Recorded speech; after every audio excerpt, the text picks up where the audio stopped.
Already group 2 exams dates release కావడం జరిగింది. So, మన ప్రిపరేషన్‌ని స్పీడప్ చేసుకోవాలి మనం. Hi all! ఫైనల్లీ ఈరోజు నేను సక్సెస్‌ఫుల్‌గా నేను పెట్టుకున్న టార్గెట్స్ అన్నీ పూర్తి చేయగలిగాను. సో, ఈ టాపిక్స్ అన్నీ కంప్లీట్ చేయగలిగాను. డైలీ చదువుతున్నానంటే ఏదో అలా చదువుతున్నా. కొద్దిసేపు ఒక్కొక్క రోజు చదవడం వీలవుతుంది. ఒక్కొక్క రోజు చదవడం వీలు కావట్లే. సో, దీనికోసం నేను ఖచ్చితంగా టార్గెట్స్ పెట్టుకొని చదవాలని డిసైడ్ అయ్యి ఈ టార్గెట్స్ అన్నీ ఫిక్స్ చేసుకున్నాను. సో, మనకి 1991 నుండి మనకి సంస్థలు ఉండడం జరిగింది. మనకి గ్రూప్ 2 సిలబస్ ప్రకారం ఫస్ట్ చాప్టర్ మొత్తం ఒక 10 టాపిక్స్ వరకు నోట్ చేసుకొని, ఈ టాపిక్స్ అన్నీ ఈరోజు కంప్లీట్ చేయాలని నోట్ చేసుకున్నాను. సో, మనకి ఇక్కడ తెలంగాణ ఫార్మేషన్‌లో భాగంగా ఈ సంస్థలన్నీ చదివాను. మనకి ఇవి ఎగ్జామ్‌లో ఎలా వస్తాయంటే, ఫస్ట్ వచ్చేసి క్రోనలాజికల్ ఆర్డర్ అడిగే ఛాన్స్ ఉంటుంది. సో, మనకి డేట్స్, ఇయర్స్ అనేవి ఖచ్చితంగా గుర్తుపెట్టుకోవాలి. సో, మనకి క్రోనలాజికల్ ఆర్డర్ అడిగిన తర్వాత నెక్స్ట్ ప్రిఫరెన్స్ వచ్చేసి మనకి ఈ సంస్థ స్థాపకులు ఒకటి గుర్తుపెట్టుకోవాలి. సంస్థ స్థాపకులు, నెక్స్ట్ ఇందులోని సభ్యులు, ఈ సంస్థ యొక్క ఇంపార్టెన్స్, ఇవి మనకి మ్యాచ్ ద ఫాలోయింగ్‌లో క్రోనలాజికల్ ఆర్డర్‌లో ఒకవైపు సంస్థలు, ఒకవైపు అధ్యక్షులు ఇలా ఇచ్చే ఛాన్స్ ఉంటుంది. సో, మనకి ఈ సంస్థలన్నింటినీ ఇలా చదవాలి. అకాడమిక్ గ్రోత్ అండ్ డెవలప్మెంట్ టాపిక్ని టోటల్గా కంప్లీట్ చేశాను. ఇది వీలైతే నేను సపరేట్ గ్రోత్ అండ్ డెవలప్మెంట్కి వీడియో చేయడానికి ట్రై చేస్తాను. నెక్స్ట్ వచ్చేసి టుడే కరెంట్ అఫైర్స్ రివిజన్ చేశాను. టుడే కరెంట్ అఫైర్స్ చూశాను. పాలసీస్ ఒకటి చూడాలి. సో, మనకి ఇవన్నీ చదివి నేను షార్ట్ నోట్స్ ప్రిపేర్ చేసుకున్నాను. షార్ట్ నోట్స్ ప్రిపేర్ చేసుకోవడం వల్ల మళ్ళీ రివిజన్ చేయడానికి మనం ఒక 1 అవర్లో చదివింది 5 మినిట్స్లో, 10 మినిట్స్లో అలా షార్ట్ టైంలో మనం రివిజన్ చేసుకోవడానికి వీలు ఉంటుంది. ఎక్కువ మెయిన్ పాయింట్స్ మిస్ కాకుండా ఉంటాయి. సో, మెయిన్ పాయింట్స్ మిస్ కాకుండా ఉంటాయి. సో, వీటికి సంబంధించి బేసిక్ ఇన్ఫర్మేషన్ అంతా నేను షార్ట్ నోట్స్ ప్రిపేర్ చేసుకున్నాను. సో, మనకి తెలంగాణ ఫార్మేషన్‌కి సంబంధించి సంస్థలన్నింటినీ ఇలా రాశాను. ఫస్ట్ వచ్చేసి మనకి తెలంగాణ ఫార్మేషన్‌లో భాగంగా తెలంగాణ ఇన్ఫర్మేషన్ ట్రస్ట్ అనేది ఏర్పాటు చేశారు. దీన్ని ఏర్పాటు చేసింది వచ్చేసి నాట్యకళా ప్రభాకర్, పద్మనాభన్, జయశంకర్ వీరి ప్రోత్సాహంతో, కేశవరావు జాదవ్ గారి ప్రోత్సాహంతో ఈ తెలంగాణ ఇన్ఫర్మేషన్ ట్రస్ట్‌ను 1988 జూలై 14న ఏర్పాటు చేయడం జరిగింది. డేట్ వచ్చేసి 1988 జూలై 14న తెలంగాణ ఇన్ఫర్మేషన్ ట్రస్ట్ని నాట్యకళా ప్రభాకర్ ఏర్పాటు చేయడం జరిగింది. సో, మనకి ఇక్కడ 2 పాయింట్స్ చూసుకోవాలి. ఇయర్, డేట్, నెక్స్ట్ అధ్యక్షుడు. ఇంకా కొంచెం డెప్త్గా అడిగితే ఒకవేళ ఇందులో ఉన్న సభ్యులు అడిగే ఛాన్స్ ఉంటుంది కాబట్టి జయశంకర్, కేశవరావు జాదవ్, వినాయకర్ రెడ్డి, హరినాథ్, మాధవరెడ్డి, ఆనందరావు ఇలా కొంతమంది సభ్యులు ఉండడం జరుగుతుంది ఇందులో. ఇది కూడా చూసుకోవాలి. నెక్స్ట్ వచ్చేసి మనకి తెలంగాణ ఇన్ఫర్మేషన్ ట్రస్ట్కి సంబంధించి పత్రిక మా తెలంగాణ పత్రిక. ఇది ఇంపార్టెంట్, మనం గుర్తుపెట్టుకోవాలి. ఒకవేళ అడిగే ఛాన్స్ ఉంటుంది కాబట్టి దీని ఆధ్వర్యంలో వచ్చిన పుస్తకం వచ్చేసి పర్స్పెక్టివ్స్ ఆఫ్ తెలంగాణ. సో, మనకి తెలంగాణ ఇన్ఫర్మేషన్ ట్రస్ట్కి సంబంధించి బేసిక్ ఇన్ఫర్మేషన్ ఇది. సో, ఇంకా దీని గురించి డీటెయిల్గా మనం ఇది ఆల్రెడీ ఇన్ఫర్మేషన్ చూస్తే మనకి ఆ కంటెంట్ అంతా కాన్సెప్ట్ నేర్చుకుంటే ఆటోమేటిక్గా గుర్తొస్తుంది. సో, మనం మెయిన్లీ గుర్తుపెట్టుకోవాల్సినవి నేను ఇక్కడ షార్ట్ నోట్స్ ప్రిపేర్ చేసుకున్నాను. నెక్స్ట్ వచ్చేసి TLSO Telangana liberation students organisation.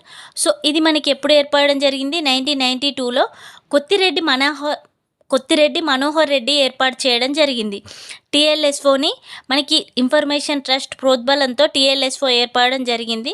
దీనికి వచ్చేసి మనకి స్టూడెంట్స్ వచ్చేసి ఇక్కడ Kothireddy Manohar Reddy.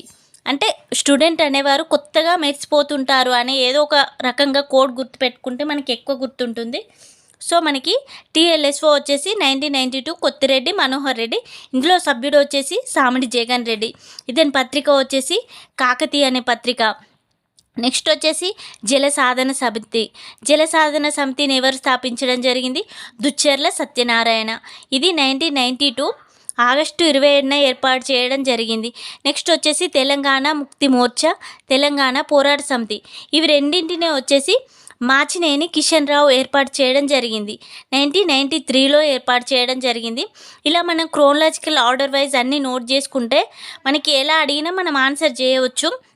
So, first preference వచ్చేసి మనకి అధ్యక్షుడు ఒకటి గుర్తుపెట్టుకోవాలి. నెక్స్ట్ ఇయర్ గుర్తుపెట్టుకోవాలి. ఇక్కడ వచ్చేసి మనకి సభ్యులు గుర్తుపెట్టుకోవాలి. ఇందుకు మెయిన్ ఇందులో ఏమన్నా ప్రాముఖ్యతలు ఉన్నాయా అవి చూసుకోవాలి, అందులో ఉన్న అంశాలు చూసుకోవాలి. నెక్స్ట్ వచ్చేసి నిజామాబాద్ అడ్వకేట్స్ మీటింగ్. ఇది అనేది మనకి 1996 అక్టోబర్ 27న ఏర్పాటు చేయడం జరిగింది. దీనికి అధ్యక్షుడు వచ్చేసి పోషెట్టి.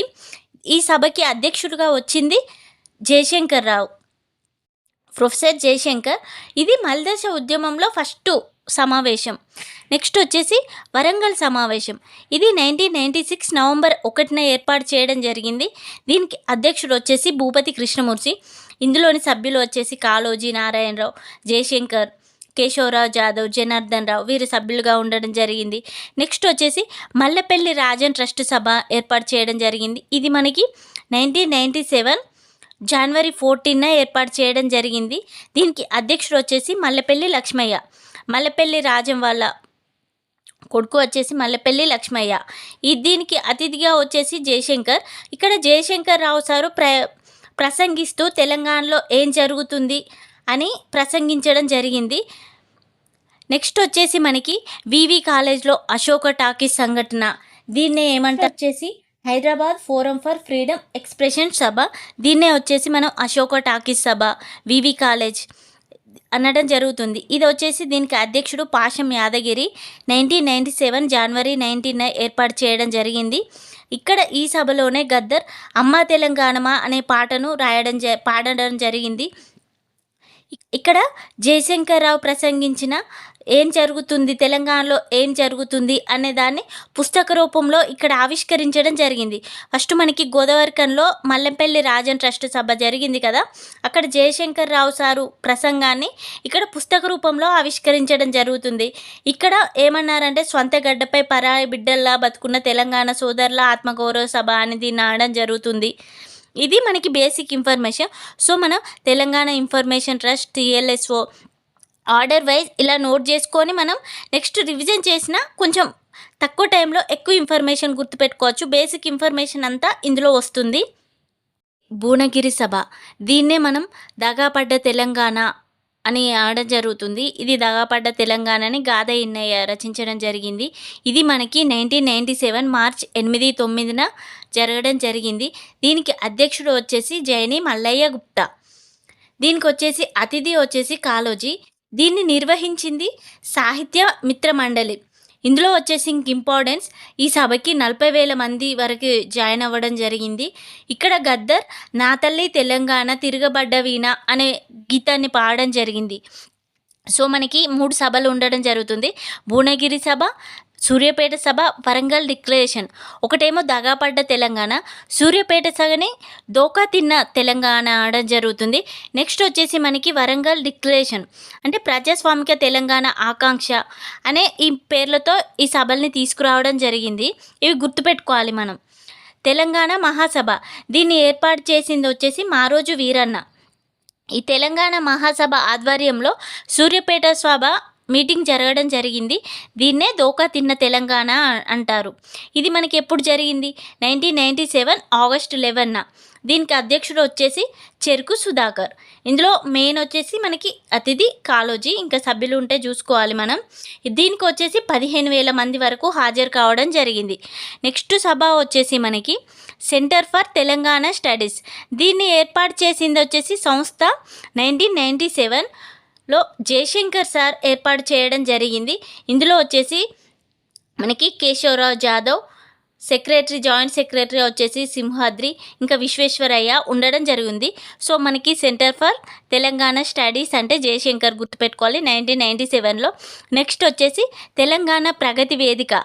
ఇది వచ్చేసి మనకి రాపోలు ఆనంద భాస్కర్ ఏర్పాటు చేయడం జరిగింది. 1997 జూలై 12, 13న ఏర్పాటు చేయడం జరిగింది.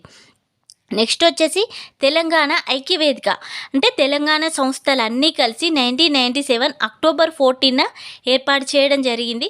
ఇందులో మనకి 28 సంస్థలు ఉండడం జరిగింది. మనకి తెలంగాణ ఐక్యవేదికకి స్థలం వచ్చేసి జలదృశ్యం. ఇది మనకి కొండా లక్ష్మణ్ బాపూజీ యొక్క నివాస స్థలాన్ని జలదృశ్యం అంటారు. దీన్ని వారికి ఐక్యవేదికకి ఇవ్వడం జరిగింది. ఇందులో వచ్చేసి మనకి 2 కమిటీలు ఉండడం జరిగింది, ఆర్గనైజింగ్ కమిటీ, స్టీరింగ్ కమిటీ. ఈ స్టీరింగ్ కమిటీలో మనకి 11 సభ్యులు ఉండడం జరిగింది. ఈ 11 మంది సభ్యుల్ని మనం ఖచ్చితంగా గుర్తుపెట్టుకోవాలి. ఒకవేళ ఇస్తే ఇందులో లేనివారు, ఉన్నవాళ్ళు అని ఇచ్చే ఛాన్స్ ఉంటుంది కాబట్టి మనం ఖచ్చితంగా ఇది గుర్తుపెట్టుకోవాలి. నెక్స్ట్ వచ్చేసి వరంగల్ డిక్లరేషన్. దీన్నే ప్రజాస్వామిక తెలంగాణ ఆకాంక్ష అనే పేరుతో పిలవడం జరిగింది. ఇది మనకి 1997 డిసెంబర్ 28, 29 నిర్వహించడం జరిగింది. దీనికి అధ్యక్షుడు వచ్చేసి సాయిబాబా. ఈ సభకి సభ్యులు వచ్చేసి కాళోజీ, జయశంకర్ సార్, వరవర్రావు, గద్దర్, కన్నాభిరావు, జనార్దన్. దీన్ని ఏర్పాటు చేసింది వచ్చేసి మనకి ఏఐపిఆర్సి. ఈ సభకు దాదాపు 2 లక్షల మంది రావడం జరిగింది. సో ఇది చాలా సక్సెస్ అవ్వడం జరిగింది. నెక్స్ట్ వచ్చేసి తెలంగాణ జనసభ. ఈ జనసభను ఏర్పాటు చేసింది వచ్చేసి మనకి ఆకుల భూమయ్య. 1998 జూలై 5, 6న ఏర్పాటు చేయడం జరిగింది హైదరాబాద్లో. ఇందులో వచ్చేసి మనకి ఇంకా సభ్యులు వచ్చేసి ఎంటీ ఖాన్ ఉండడం జరిగింది. వీరి పత్రిక వచ్చేసి జన తెలంగాణ పత్రిక. నెక్స్ట్ వచ్చేసి ఇందులో తెలంగాణ విద్యార్థుల వేదిక, దీన్నే టీడీఎఫ్ అనడం జరుగుతుంది. ఇది వచ్చేసి విద్యార్థి నాయకుడు కాసిం అధ్యక్షుడిగా ఏర్పడడం జరిగింది. దీనికి వచ్చేసి మనం 1998న ఏర్పాటు చేయడం జరిగింది. సో ఇవి మెయిన్ సంస్థలు. వాటికి సంబంధించి ఇన్ఫర్మేషన్ మనం చదివేటప్పుడు ఫస్ట్ సంస్థను చదవాలి, తర్వాత దాని డేటు చూసుకోవాలి. 100% యాక్యురేట్గా డేట్ గుర్తుండకపోయినా ఇయర్, క్రోనలాజికల్ ఆర్డర్ గుర్తుపెట్టుకోవాలి. దేని తర్వాత ఏది వచ్చింది అనేది ఐడియా ఉండాలి. వాటికి అధ్యక్షులు గుర్తుండాలి. సో ఆ సభకి ఉన్న ప్రాముఖ్యత, ఒక్కొక్క సభకి ఇప్పుడు దోకా తిన్న తెలంగాణ అని దేన్ని అంటారు, సూర్యాపేట సభని. దగపడ్డ తెలంగాణ అని దేన్ని అంటారు, భువనగిరి సభని.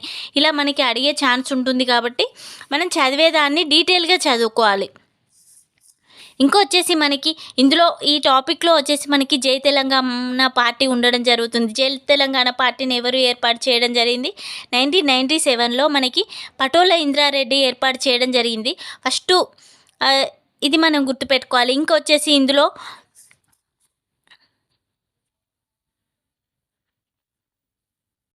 ఇంకొచ్చేసి మనకి ఇందులో రాయని ఇన్ఫర్మేషన్ వచ్చేసి తెలంగాణ కళా సమితి. ఇది మనకి 1998లో ఏర్పాటు చేయడం జరిగింది.